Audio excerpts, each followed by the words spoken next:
Shalom, salam sehat untuk kita semua. Selamat datang di For Group Podcast.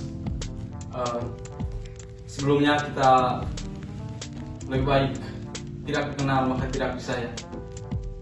Dari itu kami akan mengenalkan diri kami. Dari saya Salvin Os Jackson dengan NIM 2202 01 0112.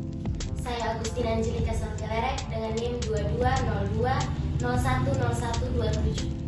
Saya Maria Putri Maru dengan NIM 2202010121. Saya Alex Arkian Patirong Belen dengan NIM 2202010093. Saya Mahandi Joshua Lolu dengan NIM 2202010123. Saya Edgar Bantolan dengan NIM 2202010111. Oke, baik, sekian dari perkenalan diri kami. Mungkin kita masuk pada inti pembahasan kita, yaitu mengenai Renvoy. Sebelumnya saya ingin menanyakan kepada teman-teman semua, kira-kira Renvoy itu apa? Seperti apa itu Renvoy? Lebih jelasnya pengertian itu. Oke, baik, mungkin di sini saya akan menjelaskan tentang pengertian dari Renvoy itu sendiri. Jadi baik, Renvoy itu suatu doktrin yang dapat digunakan untuk menghindarkan pemberlakuan kaidah hukum tertentu atau sistem hukum yang seharusnya berlaku berdasarkan prosedur hukum perdata internasional. Oh, jadi saya bisa ambil kesimpulan bahwa Renvoy itu lebih jelasnya dia itu berkaitan dengan permasalahan domisili seseorang, atau? Ya, betul. Renvoy itu berkaitan dengan domisili atau nasionalitas dalam menentukan status persoalan seseorang, terutama negara-negara yang memiliki prinsip hukum yang berbeda-beda. Oke, sudah jelas. Kalau begitu, saya lanjut ke yang berikutnya. Kira-kira kalau sudah pengertian tadi, jenis Renvoy itu sendiri apa ya? Jadi baik, di sini saya akan menjawab jenis-jenis dari Renvoy. Jenis-jenis Renvoy dalam hukum perdata internasional itu ada dua. Yang pertama, remission atau penunjukan kembali. Yang kedua, transmission atau penunjukan lebih lanjut. Oh, berarti ada dua jenis. Yang seperti Tuan bilang bahwa yang pertama itu remission, Penunjukan kembali. yang kedua itu transmission. atau penunjukan lebih lanjut. Mungkin bisa dijelaskan lebih rinci gitu. Remission itu yang bagaimana, transmission itu yang bagaimana? Untuk remission itu sendiri, dalam proses ini penunjukan pertama berlangsung dari kaidah hukum perdata internasional forum ke arah kaidah hukum perdata internasional asing. Karena sebelumnya diketahui kaidah hukum perdata internasional asing itu dalam penunjukan kedua akan menunjuk kembali ke arah lex forum. Lalu yang kedua, penunjukan lebih lanjut atau transmission. Proses Renvoy oleh kaidah hukum perdata internasional asing ke arah suatu sistem asing yang lain, di mana penunjukan pertama berlangsung dari kaidah hukum perdata internasional forum ke arah kaidah hukum perdata internasional asing yang sebelumnya telah diketahui akan menunjuk ke arah sistem hukum ketiga. Oh, berarti di sini untuk remission itu lebih ke arah hukum yang apa? Lex forum itu yang Tuan bilang, kualifikasi dari HP itu sendiri. Iya. Oke. Kalau gitu saya lanjut. Bagaimana kira-kira penggunaan dari penggunaan Renvoy itu sendiri dalam hukum perdata internasional itu bagaimana? Itu saya akan menjawab. Penggunaan Renvoy dalam hukum perdata internasional itu tidak bisa digunakan dalam semua perkara yang berkaitan dengan HPI. Jadi itu tuh tidak bisa digunakan dalam semua perkara yang berkaitan dengan HPI. Kira-kira kenapa tidak bisa digunakan dalam semua perkara hukum perdata internasional?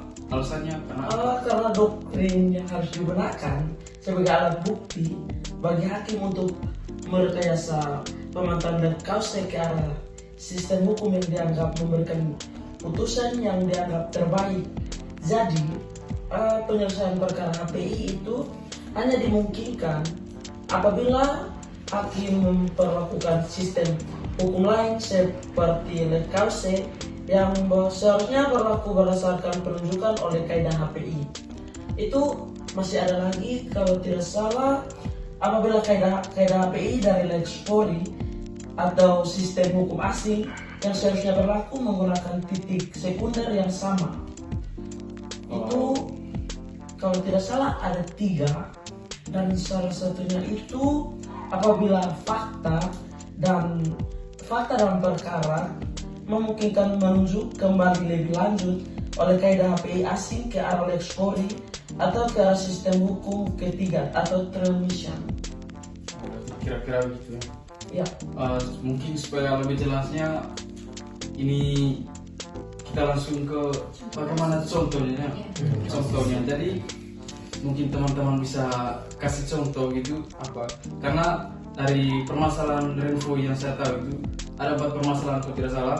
Yang pertama itu single Renvoy remission. Yang kedua itu yaitu jurisprudensi asing terkenal. Yang ketiga itu double Renvoy atau double ganda. Renvoy ganda. Yang keempat itu public order. Mungkin teman-teman bisa kasih contoh atau penjelasan tentang 4 permasalahan tersebut. Saya akan menjelaskan yang contoh pertama, single Renvoy remission. Contoh dari single Renvoy remission ini, apabila ada warga negara luar yang berdomisili di Indonesia, maka tindakan hukum yang akan diberlakukan kepadanya ialah hukum Indonesia. Hal ini berdasarkan pada pasal 16AB yang berisi status dan wewenang seseorang harus dinilai menurut hukum nasionalnya. Seperti itu. Untuk kedua, Nah, yang untuk keduanya itu jurisprudensi asing terkenal. Di sini saya akan memberikan contoh seorang pasangan bernama Fanny dan Raka. Fanny ini warga negara Amerika Serikat, sedangkan Raka ini warga negara Prancis. Mereka menikah dan memiliki anak, lalu tinggal di Prancis selama beberapa tahun. Setelah itu mereka bercerai, mereka memutuskan untuk bercerai. Dan setelah perceraian, Fanny ingin kembali ke Amerika Serikat, namun ia ingin Tia harus ikut dengan dia. Sedangkan Raka ingin Tia tetap berada dengan Raka di Prancis. oh jadi dia tuh anak mereka. Iya, dia anaknya mereka, sebenarnya saya jelaskan di awal. Oke. Nah, jadi jurisprudensi di sini digunakan, misalnya pengadilan di Prancis dapat memeriksa sebagaimana kasus serupa telah ditangani dalam jurisprudensi Amerika Serikat atau negara-negara lainnya. Hal ini dapat membantu pengadilan dalam membuat keputusan yang paling sesuai dengan kepentingan terbaik untuknya. Namun contoh yang saya berikan di sini cuma salah satu dari contoh jurisprudensi asing terkenal. berarti ada contoh-contoh lain. Iya, ada contoh-contoh Ada lain. dari satu. Ya, ya, ada konflik hukum pernikahan, ada kewarisan lintas batas, kontrak internasional, hukum hak cipta merek dagang internasional, dan sebagainya. Oke, karena kedua permasalahan tadi sudah diberikan contohnya oleh teman Siti tadi. Mungkin untuk kedua permasalahan terakhir itu bisa dari teman-teman lain atau teman Handi untuk kasih contoh itu kedua permasalahan terakhir. Ya, supaya lebih jelas. Supaya teman-teman juga bisa lebih mengerti apa yang dimaksud. Ya betul. Kalau dari saya contoh double Renvoy. Contohnya Nyonya Agnes Lee, warga negara Inggris, domisili dan meninggal pada tahun 1942 di Prancis. Kemudian membuat wasiat berdasarkan hukum Inggris sedemikian rupa sehingga anak laki-lakinya tidak mendapat warisan. Hukum Inggris dalam hal ini mengizinkan putusan. Terjadi perselisihan antara HPI Inggris versus HPI Prancis, di mana HPI Inggris wasiat tersebut sah, namun HPI Prancis mengenal adanya Leave Order yang memberikan hak pada sang anak sekurang-kurangnya sepertiga bagian harta warisan. Oke, berarti pada intinya permasalahan di sini bahwa ada bentrokan antara hukum perdata internasional Inggris dengan hukum perdata internasional. Satu disahkan, satu tidak. Tidak. Ya, begitu. Satu disahkan, satu tidak. Oh, Yang untuk public order, Ya, kalau untuk public order itu contoh public order dalam beberapa kasus di pengadilan Jerman, ketertiban umum dikesampingkan karena asas nasionalitas dalam masalah hukum status personal. 1. Kasus penyelesaian perkara perkawinan dan perceraian.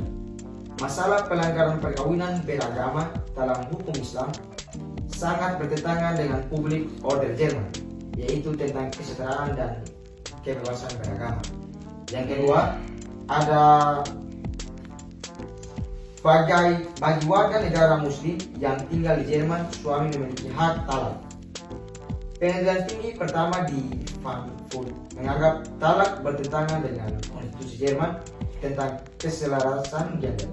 Kasus-kasus terakhir di tahun 1998 memutuskan talak melanggar public order Jerman.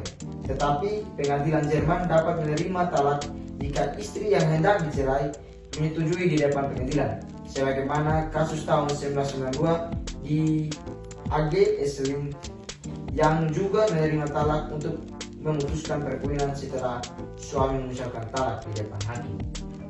Ya, Talak itu ini perceraian atau itu mungkin yang mungkin oh untuk dalam talak perceraian sih.